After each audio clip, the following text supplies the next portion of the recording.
Hao, my name is Garrick. Welcome back to Taiwan, Laowai, and God fucking Jesus, it is hot today. Like, I'm filming this on the 1st of September, and you'd think that would be the point that weather would start to cool down a little bit, but no, it's actually hotter now than it's been in the past few weeks of August. Swear to God, the summer heat is the one thing I will never get used to in Taiwan. Anyway, this video is intended as a wrap-up and look back at my incredible vacation in South Taiwan in the summer of 2023. I initially planned to film this kind of reflection like directly after that vacation was over, like either the end of my last night there or the afternoon after I got home the next day. But as it turns out, vacationing for 2 weeks straight is pretty freaking exhausting, and I could not work up the energy to arrange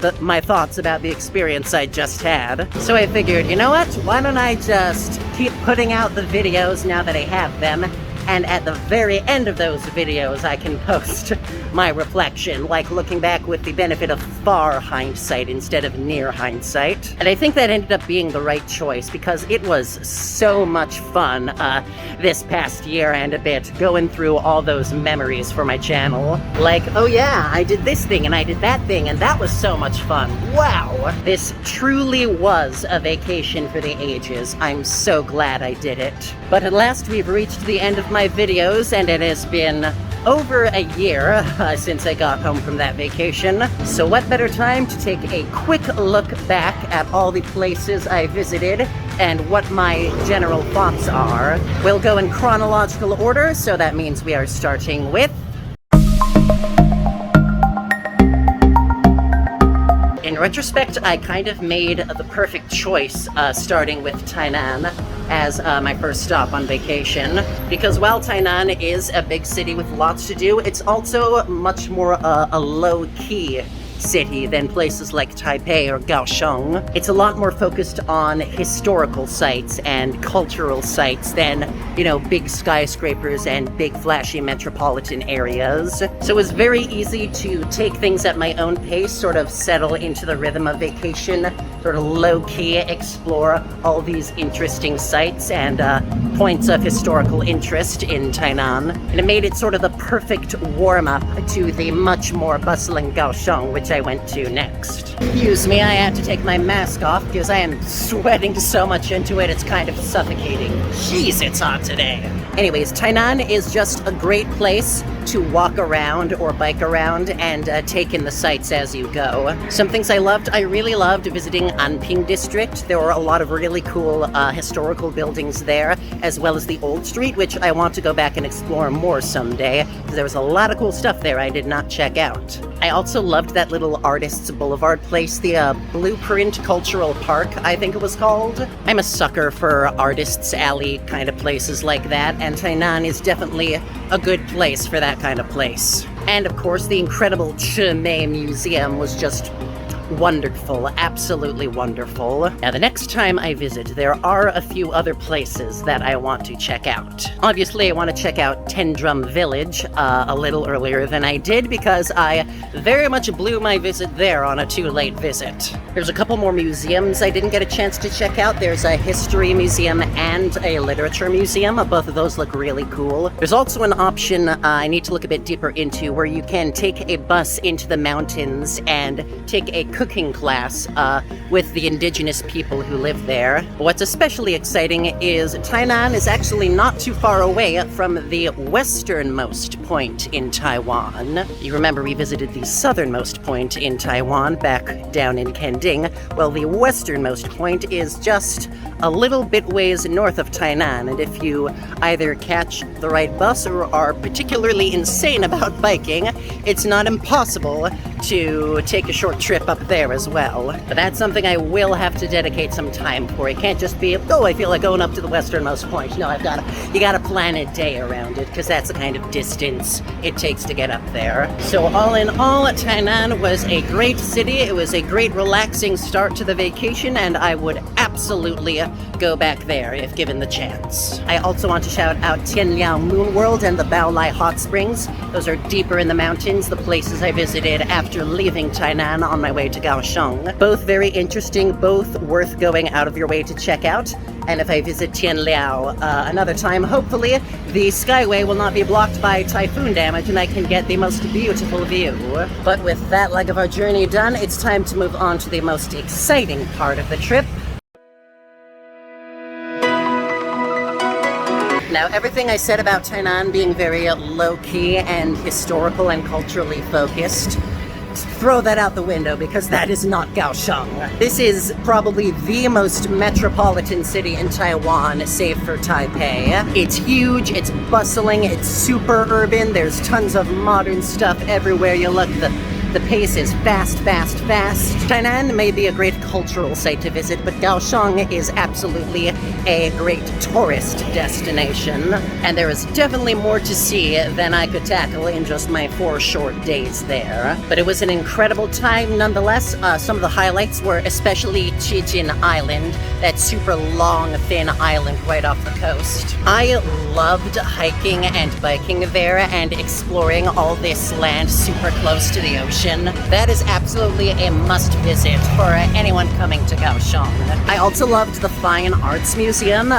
Although they did not let me take as many videos as I wanted, it was still an incredible experience. Even just walking down Love River from the pier and seeing all the sights was kind of incredible.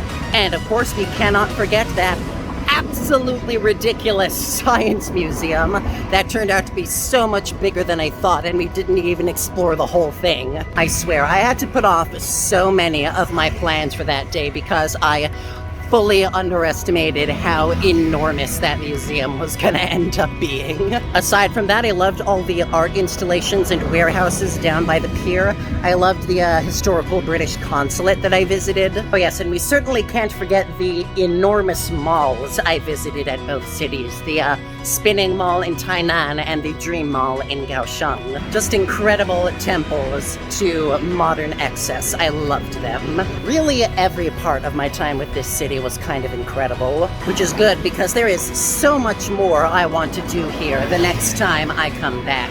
First and foremost, I want to give Lotus Pond a more in-depth visit. I was pretty winded when I went up there and couldn't really take in the whole thing as much as I wanted, which sucks because it's a beautiful site and I want to really dive deep into it.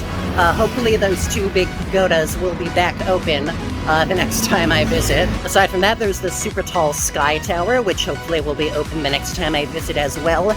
There's a lot of different day markets and night markets that I missed out on. There's even an opera and puppetry museum, which sounds like the coolest thing imaginable.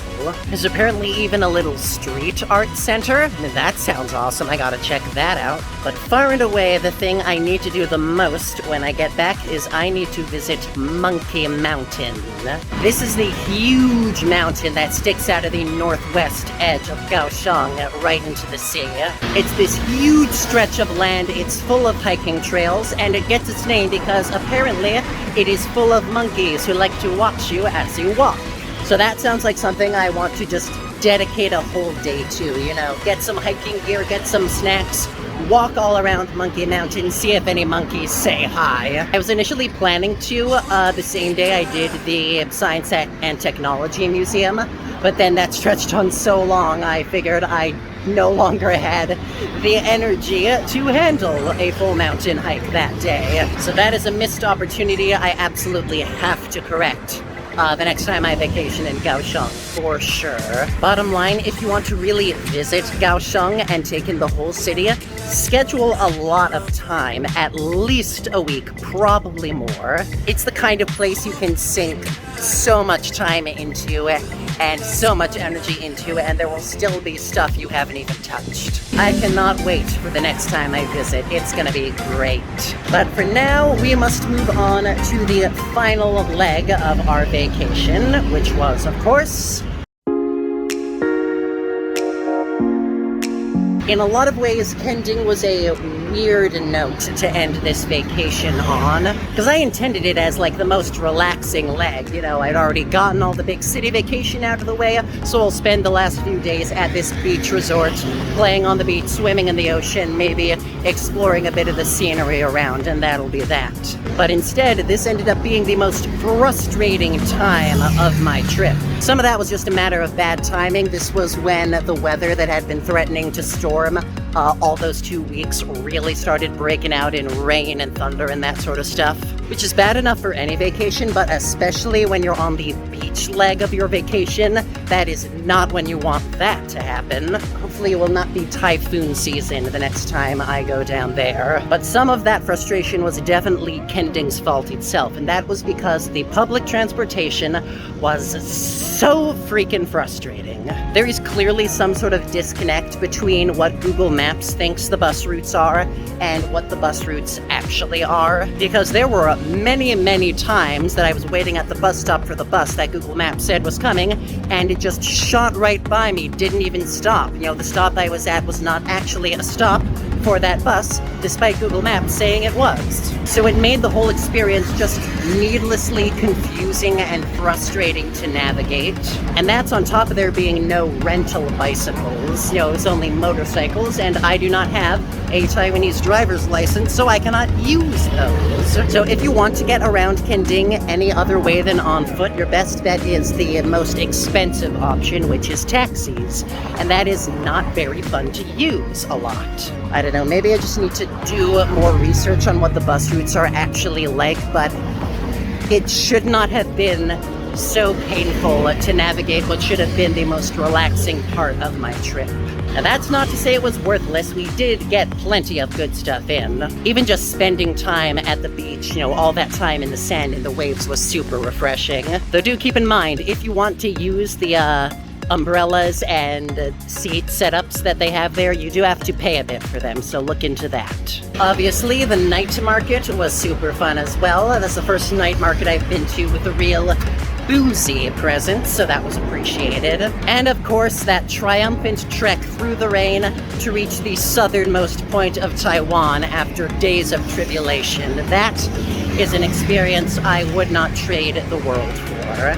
Now, I do want to visit Kending at some point again, maybe not right away because of the frustration, but I have not done all I want to do down there. I spent a lot of time exploring the east leg of the south of Taiwan, the one that stretches further into the sea. But because of the scheduling missteps, I did not get as much time as I wanted to explore the other side, the east leg. And there's a lot of very interesting things over there that are worth checking out.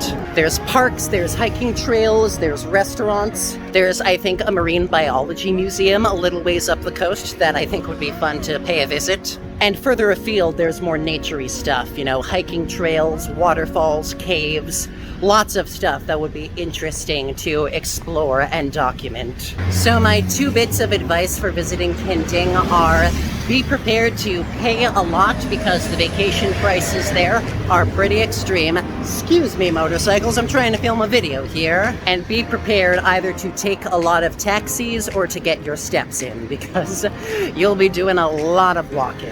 Ultimately, though, for all the frustration, I am glad I went there, and I do want to come back someday when I am more prepared for what that experience will entail. For now, though, it is time at last to bid this wonderful vacation goodbye. I hope you have enjoyed these videos I've been putting up for over a year at this point. It's been great for me going back through memory lane, remembering all the fun things I did and memorializing them on this channel. I hope it was as much fun for you to watch as it was for me to do. And if you ever visit South Taiwan, definitely check out some of those places I visited. They are well worth it. And don't worry, the vacationing is not over, because now that I've finished putting together the records of that vacation, it's time to start putting together the records of my next vacation. vacation. That's right, we're keeping this trend going. Alternating weeks, 1 week of long vacation, 1 week of more current stuff. And this time, instead of deep diving into Taiwan's south, we are going way up north to the northernmost big city on the island, Geelong. And you will see the start of that experience in 2 weeks' time. For now, though, thank you once again for joining me at Taiwan Lao Wai. Be sure to like, comment, subscribe, smash the bell, share with your friends, all that good stuff. I need to get in the AC and cool down before I melt. And as always, I will see you next time. 再见. Bye-bye!